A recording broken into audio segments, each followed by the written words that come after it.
on the fun scale is the Paradise Electrostimulations box.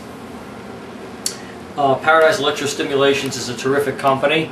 There are some others. There's Folsom, Aerostech, a number of them. These are wonderful pieces that have a tremendous wallop to them, and an amazing amount of versatility with the controls and the amount of charge that you feel.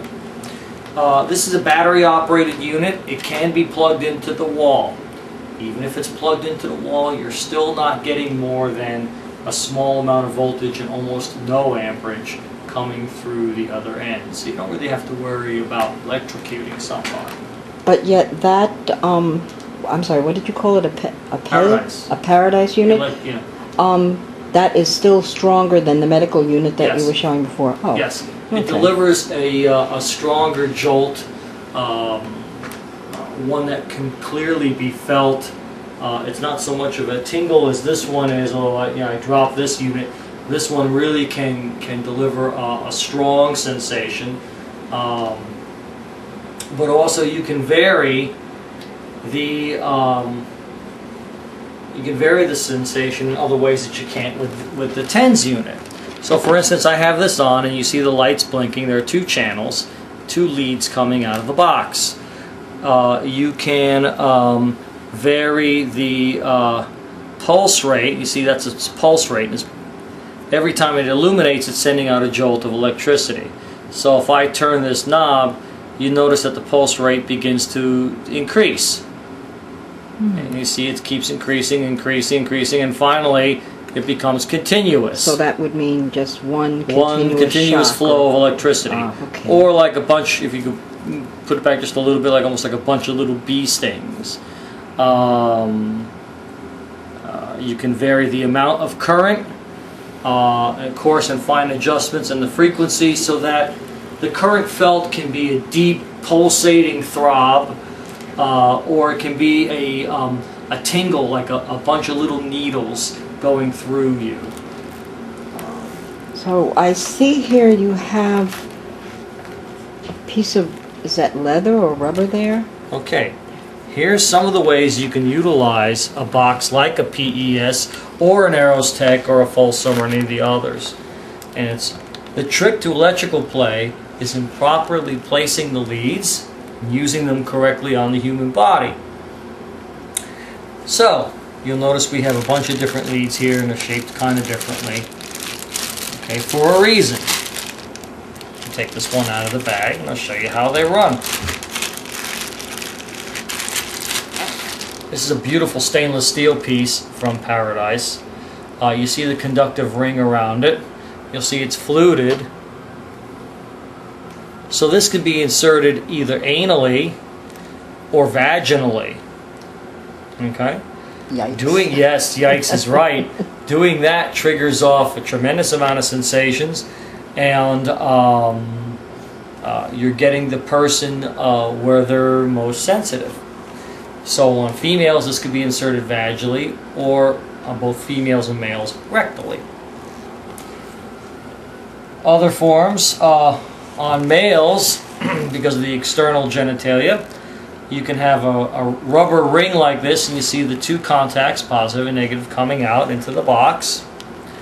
And this would probably go around the scrotum sac. Okay. One like this, you see it's a conductive cloth type band. You can see the conductive area. And you see that's adjustable. Okay.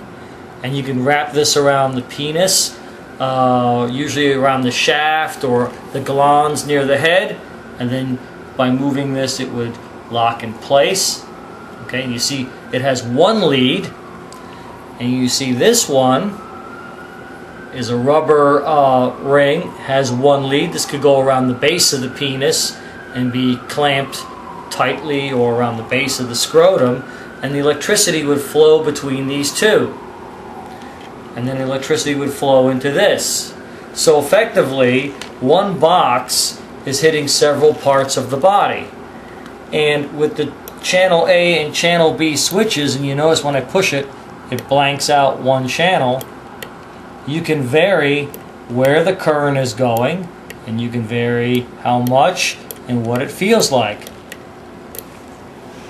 This, incidentally, is how interrogators do things, and you'll never know where or when the next jolt is coming from, where it's going to go. If the subject is bound, say to your favorite chair or to the bed or a cross or something, and blindfolded or hooded, or if the box is behind them, they can't see it, or someone else is holding it, another dominant, you could vary this and they would never know where they're going to get it, or if at all. This has considerable amount of charge, and if I start to turn this up, I can feel it already. And okay, see, now that packs pretty good. All right, and the battery on this is a little weak, and it packs a pretty good shock.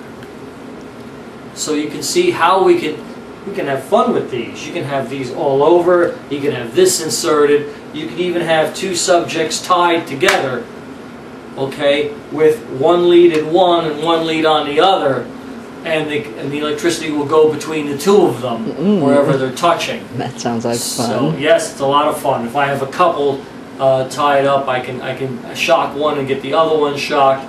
I can take a wand or something, and the other person can't come unless they get permission from the second person, and then the second person gets shocked when they come. So it makes for a fun, entertaining session.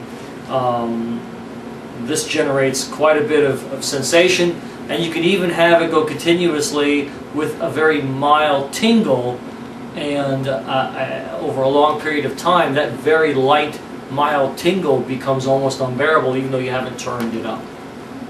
And as you can see, that's just a smattering. That's our introduction. We're going to wrap this clip up, and in the next clip we're going to talk about more intense toys like the violet wand here with all its many attachments, and some of the other things we play with, up to including very powerful units like the Aerostech box, which I love a lot. Aerostech makes a beautiful product, and even higher things.